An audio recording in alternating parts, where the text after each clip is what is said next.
Welcome to this interview, Jonno Proudfoot, the CEO of the Real Meal Revolution in South Africa. We're here talking to you because there's a new book of you coming out in the Netherlands next week, actually, the 18th of June, called the Complete Koolhydraatarme Keuken. In English, you're laughing. It's called the low carb cooking. I have the book here, actually. Still in English because the Dutch version is not out yet, so I couldn't show that. Well, first impression of this book is wow. It's so beautiful. There are recipes there for all kinds of skills, tastes, people, and all other preferences. It's truly world cuisine, actually. Yes, thank you. I'm glad you like it. Based on my previous experience with the other books that you wrote before, what really strikes me is how tasty all the dishes are. I can really tell it's been put together by a real chef, a real chef, real meal chef. Yeah, the real meal chef. Real meal chef. Yeah. So, well, everything is really tasty, and there's not a boring dish in there. But can you tell us a bit about your background as a chef and everything? Yeah. So my background is largely why I'm so interested in this movement. But I started training to be a chef. So I was originally influenced by Jamie Oliver when I was 15 years old. I used to watch him on TV, and I wanted to be like a celebrity chef. Well, I actually didn't want to be a celebrity chef. I wanted to be a chef because he made cooking look cool. Like before him, it was Delia Smith, and in the UK, it was also Keith Floyd. Yeah. And Jamie Oliver was the first guy to come along and make cooking look super fun and interesting. Yeah. So I always fancied myself getting involved in food, but I didn't really think about it until I worked for a catering company briefly after I finished school and before I went traveling. And I spent a day in this kitchen, and I worked for like 16 hours. Yeah. And at the end of the day, this guy just handed me some money, and I realized like I had no idea what I wanted to do. And I thought, oh my goodness, like I've just had more fun than I've ever had in my life. Yeah. And I just got paid to do it. So that's what I want to do. And that's when I started planning to go to chef school. And eventually I qualified. And I think the place where I learned the most about food was working in a fusion restaurant. We don't have Michelin stars in Cape Town, but the restaurant was in the top 10 restaurants in the country. And in South Africa, the top 10 ranking is basically like the Michelin stars every year. So it was a very, very good restaurant. And my head chef, he was very interested he wasn't so interested in making food fine dining. He was a lot more interested in making flavors exciting and combining flavors and techniques together. So taking a French technique with a Thai flavor and presenting it in like a classic Italian way, for instance, as an example. Yeah. So we really, and then he also liked to have lots of different elements on a plate. So we would have, a pork belly with a pork thigh and a pork tongue and a pork ear, and with like 4 different sauces. So that one plate was actually like 12 or 15 recipes. Yeah. So while I was working for him for the 3 years, I learned so much more than I think I could have learned in other restaurants, because I was making so many different recipes from so many different countries every single day. So and yeah, I really learned how to learn about food with him. So it was a really I was really fortunate to experience that. So since then, since leaving his restaurant, I have not actually worked in another restaurant. And that was, I left him when I was 22 or 23, and I'm 34 now. Basically, look, the very short version is that I wanted to have Tim Noakes involved in a swim that I was training for. I wanted to do the swim while eating his diet, and then I wanted to write a cookbook on the food that I ate to use as a fundraising tool when I finished the swim. And then that's actually what ended up happening. The only difference is that I didn't eat the diet when I was on the swim, because we were at sea. So we actually ate like terribly at sea, because we were there for 6 weeks at sea. We had no fresh produce. No.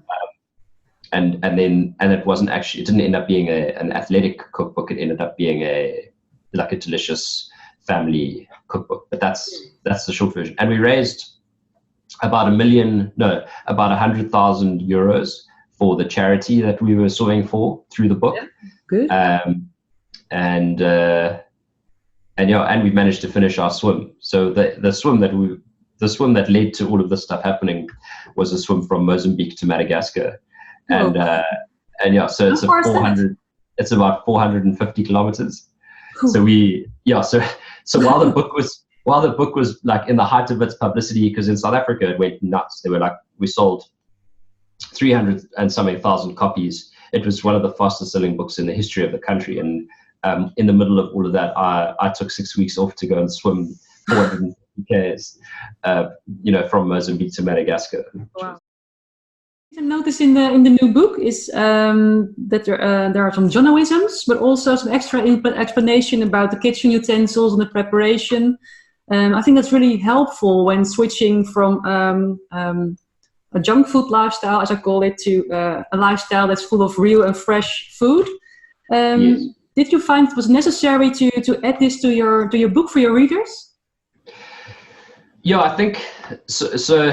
I think what you're talking about is like the knives and the frying pans, and then the additional distinctions on like what caramelization means. Yeah. And yeah, so for a number of reasons, what I wanted to do was set the context for readers to when they read through this book. I wanted it to be a cookbook. Yeah. I want them to open it up and think about like falling in love with food, igniting their passion for food, and acquiring a skill which will help them be better at stuff. Because if your focus is on that skill, and you're applying it to the foods that are in the book, you're going to get better and better at cooking low carb foods. And the benefit of that is that your mind is not sitting on like, how much weight am I losing? What does the centimeters say around my waist every week? It's your mind is focused on indulging in delicious food. So there was context that needed to be set down in the beginning of the book. So I think adding that culinary edge definitely created the feel of a cookbook rather than a diet book, which so many low carb books feel like. That's what makes the Real Meal Revolution totally different from other keto programs. They're more about the diet and losing weight fast and achieving your goals really fast, while the Real Meal Revolution is more about lifestyle, something you can do for years and years and years and still enjoy life, have delicious food, and feel better and get healthy. Yeah, exactly. And that's back to that's the feeling I've had since I was in that restaurant with my mentor Mike. And now what's happened is as Real Meal Revolution has developed, the world around us in the keto space has gotten super sciencey. They're looking at, obviously there's the basics of keto, glucose monitoring and stuff, but I almost feel as though the world is over sciencing it. The argument for keto is that that's how we're supposed to eat. So if that's how we're supposed to eat, why is everyone like monitoring so closely and like sciencing it? That we're like going, there's too much science. So just to say, to refer to your comment, like at the end of the day, like it's about eating delicious food and actually not worrying about all the science. You should just, if you eat the right foods, you don't need the science.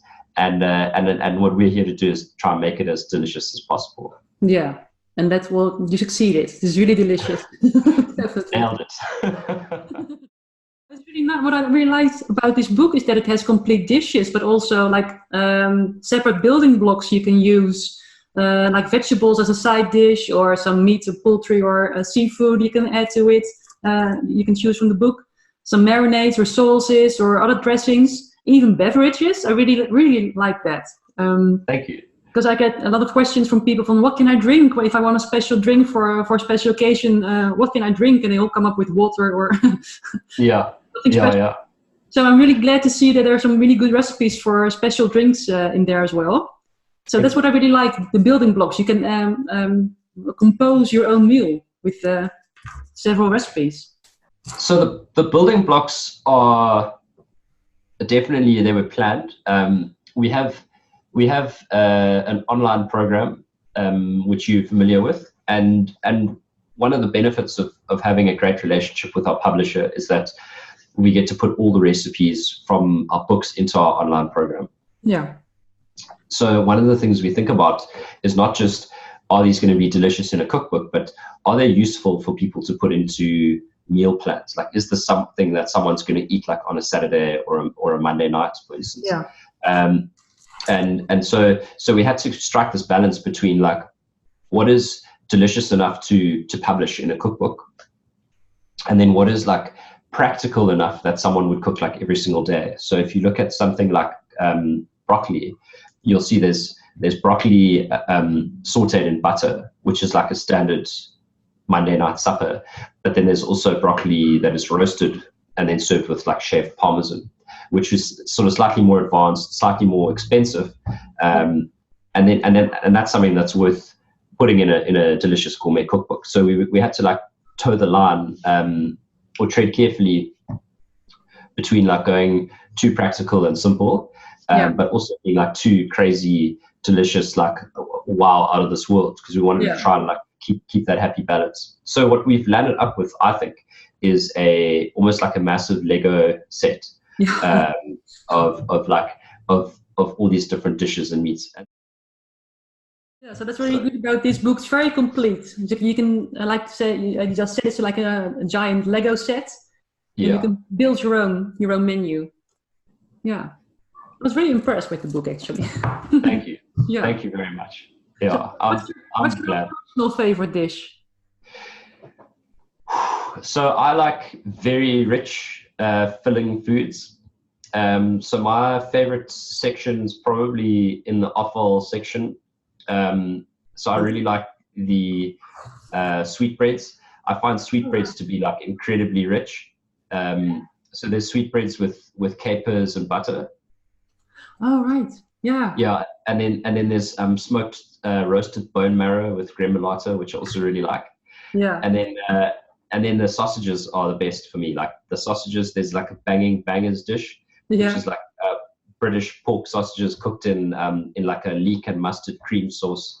And then there's another one, like a fennel sausage dish, which is Italian salsiccia, like fried off and then cooked with peppers and tomato and some ground fennel.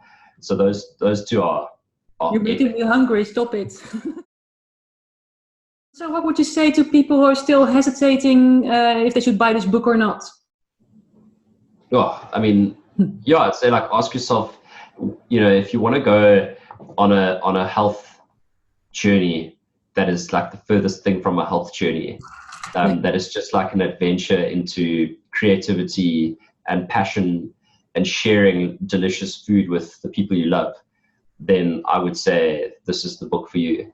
Yeah. And yeah, there should be nothing holding you back, because it's an epic adventure. A lot of work has gone into making it varied, interesting, exciting, challenging, and educational. And I think that if you take this book, it really will open your mind to what's possible with food in the health space. And I think a lot of people forget how delicious healthy food can be. So that's why I would say people should buy it. And if that's not enough to sell it, then then I would say the other thing, which is like, if you follow these guidelines, you will lose weight up to 1.5 kilos a week. And that should be good enough to close the deal, Okay. Well, thank you very much. And I hope to talk to you again sometime. We will indeed. Thanks. Okay. Thank you. Louisette. That's right. Louisette. Okay. Cheers. Thank you, Jonno. My pleasure. Thanks Bye. again.